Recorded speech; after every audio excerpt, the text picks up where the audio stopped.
am so happy to have on Jeremy Kaufman, and you're from New Hampshire, if I'm correct. That's right, the free state of New Hampshire. Live free or die. So take us through a little bit. What got you involved in politics? Of course, your views would be a little bit different. Your views wouldn't always be aligned with somebody that's a Bush Republican, certainly not a Bernie Sanders progressive. Take us through. Sure. I consider myself a right wing libertarian. I considered myself a libertarian for a long time. I probably wouldn't have put right wing before it 15 years ago, but I sort of liked libertarianism as soon as I discovered it and learned about it. It was something that I sort of had a natural affinity for once I had exposure to it, and that was both things like Ayn Rand, but also people like Milton Friedman. I read these books. I read their books when I was a teenager, and I also was online at an early age. So now I guess the young kids are getting radicalized into transgender stuff or whatever. But I got radicalized into libertarianism when I was on the internet as a young man in the late 1990s, and so I'd have these discussions with adults about politics, and I learned these things. I didn't get politically active, though, or politically engaged, really, until I moved to New Hampshire as a part of something called the Free State Movement. So there's a movement here to concentrate libertarians in New Hampshire to basically, out of recognition that right wing libertarianism is a kind of unpopular philosophy, but the theory is by concentrating in one place, we can actually achieve political power, not through the Libertarian Party, mostly through the Republican Party. But we have over 100 libertarians elected to government offices here.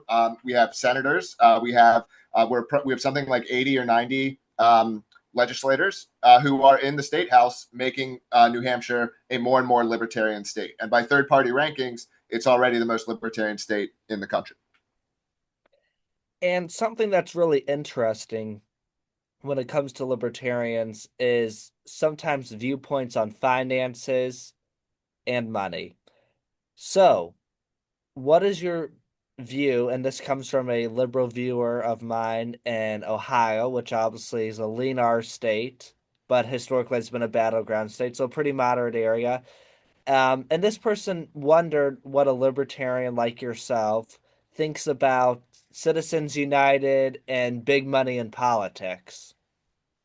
Well, I'd say two things. One is a lot of the problems here, to the extent that there are problems here. And I'm not a utopian libertarian. I'm not someone who believes that libertarianism will magically create great outcomes for literally everyone. Although I do think it will be better I do think it would be better in many ways for at least a lot of people.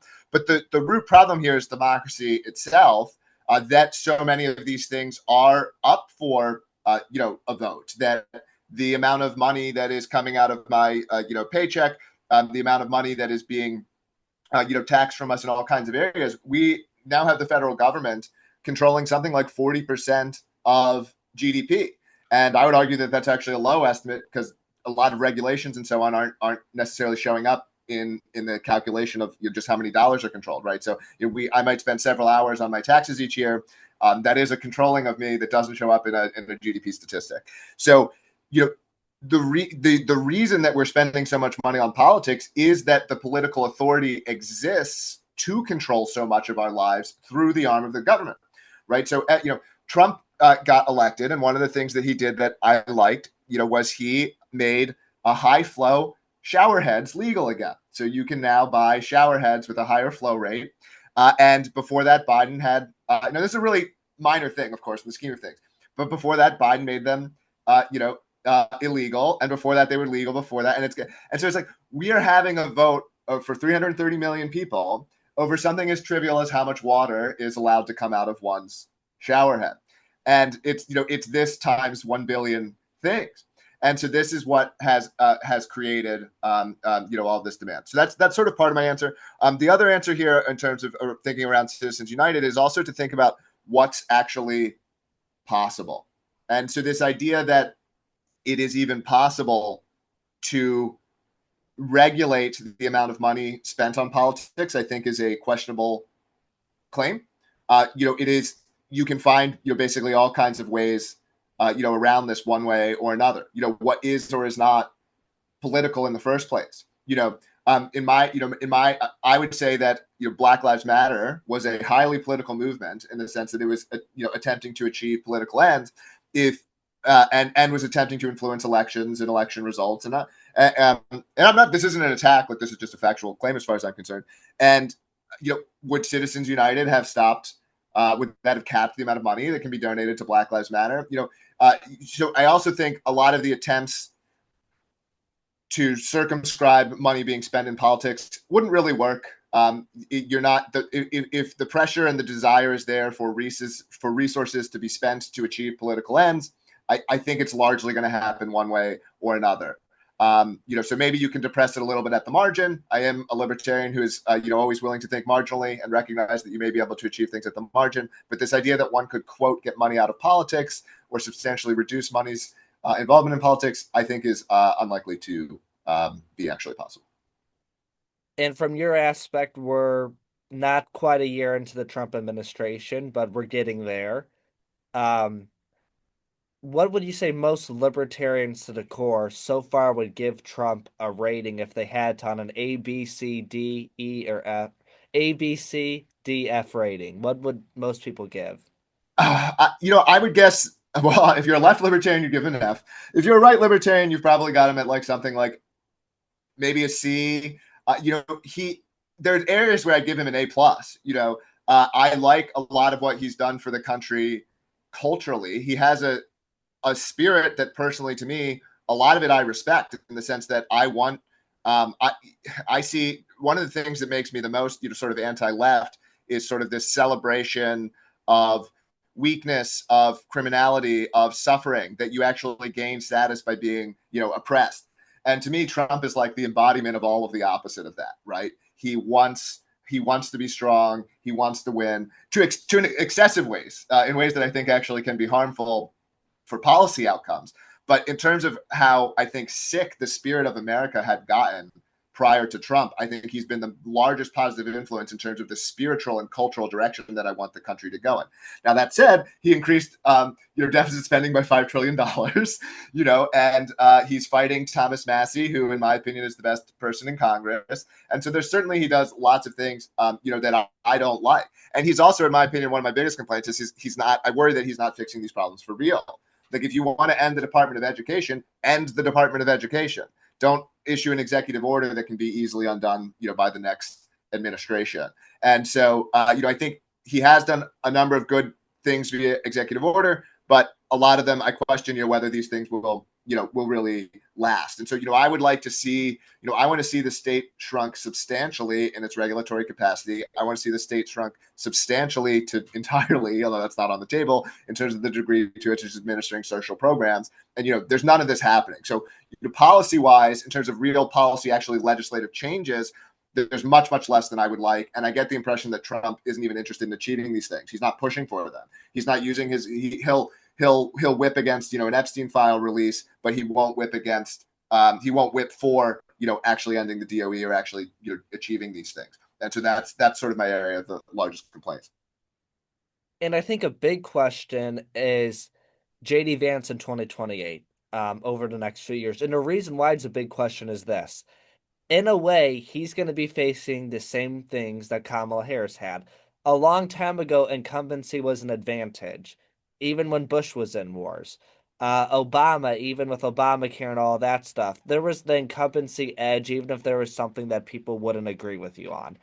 I feel like in 2028, because Trump is unique with how he obviously was in from 2017 to 2021 and then 2025 to likely 2029, assuming nothing happens, is that Vance could face the same aspect of Kamala Harris in various numbers of ways. And I feel like there's enough people on the right that do not want somebody that was Silicon Valley and that hasn't, in some people's terms, been as American as others in the GOP when you look at somebody like Thomas Massie or Rand Paul. What do you view? Do you think it's over and Vance is the nominee, or do you think there could be a strong competition? It's definitely not over, although I don't think that to the extent that it's not over, we're likely to see someone better. Like I think the alternatives to Vance are probably worse. That's not me saying that Vance is perfect or anything like that. But I actually think there's quite a lot to like about Vance. I mean, I'm a pro Silicon Valley. I was part of the tech right that was helping, bring more people to Trump in the 2024 election. So, I'm not against these things. And, from what I, a lot of, I will say, a big contrast between Vance and Kamala, Kamala was, very manufactured. I'm not saying she was completely an idiot, but she definitely partially earned her position due to the demographics that she represents. And the strategy with her was don't let her talk and run a highly manufactured campaign. And you can see from Vance, like he's clearly writing his own posts. Like he engages directly, with the public, and he's I think very clearly an intelligent and thoughtful person. I think he's substantially more thoughtful than Trump, who I'm not calling Trump an idiot here, but I think Trump is very instinctual. His instincts are often good, but he's much more instinctual than I think Vance is, and I actually prefer the Vance being more cerebral than Trump is. And so this thing about what is a real American, I agree this is an important question. I tend to reach the conclusion that America is both a propositional nation and an ethnos, in the sense that you won't achieve those propositions if you have the wrong makeup of the people themselves. But at the same time, this idea that there are no people who can represent American values unless you're from a specific region in Europe. I think this is false. I think there are people who are able to adopt American values who aren't from that place. Or from specific places, and so I think you need both. Like, yeah, I don't think you're going to be able to achieve a propositional nation without having more of the people who seem to be capable of believing the proposition. But the idea that if you simply had the right kinds of people, you would get America is, I think, disproven by the status of Europe itself, right? Which is worse than America in basically every way. And so what America should be is something that does attempt to find the people who matches its values from all over the world. Those people will be disproportionately Western European. This is just an empirical fact. But the idea that it can't be anyone from anywhere else, I think is, also not true.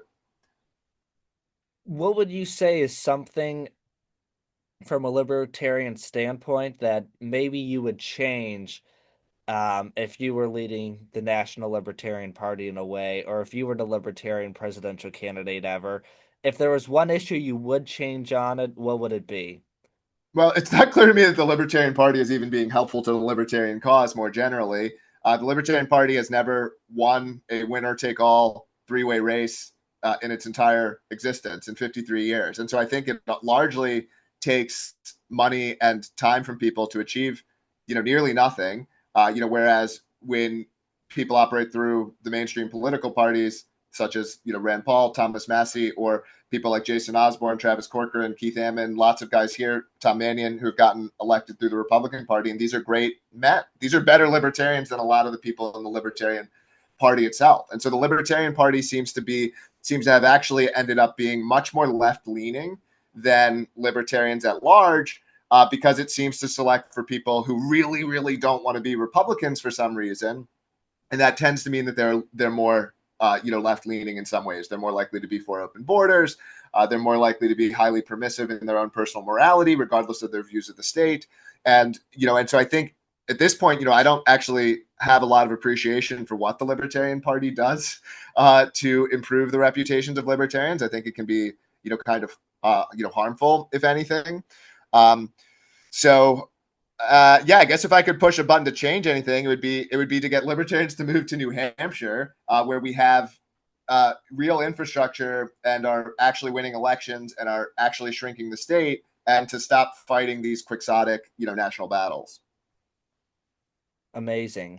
Um, and I saw again the Libertarian Party isn't as big as the Republicans or the Democrats, but I did see some frustration on social media and on YouTube and on Rumble of people who were disappointed in a lot of the ways the Libertarian Party went in 2024. I do want to close with one last question. What is your favorite band and why? I always like to end on a good note. Oh, okay. I wasn't ready to name one. I would probably go. I did a ton of indie rock in the early 2000s. I actually helped run my local radio station. I used to have a radio show called Three Short Words. About 15 feet behind me is a binder of like 500 CDs, which you probably have never heard of this technology, but they used to have this thing called CDs. I would have the Flaming Lips or Modest Mouse at near the top of my list. If I pulled up my playlist, they probably have my top plays, and I can listen to them just about any time. So I can't get it down to one, so I'll say two. Wow. In one sentence, too, what would be your favorite pro sports team or favorite college team? Because being in New Hampshire, it's always tough to find a team to root for. So I grew up in Philadelphia, so I'm still, even to this day, a big Philadelphia Eagles and Philadelphia Phillies fan. I got to New Hampshire the first year I moved to New Hampshire the first year that the Eagles won the Super Bowl against the Patriots. So I was at a party in New Hampshire as the only Eagles fan, surrounded by Patriots fans, cheering for my team when we won. And I got to tell you, I made a lot of friends that day. Wow. Well, Jeremy, I appreciate you joining the show today. And where can people find you? I'm mostly on X, and my full name just Jeremy Kaufman. I just crossed a little over 200. I just crossed 200,000 followers. So if you liked what I had to say here, follow me, on there. And it was great to speak with you. It's great to see smart young people who are politically interested. So it's great to meet you.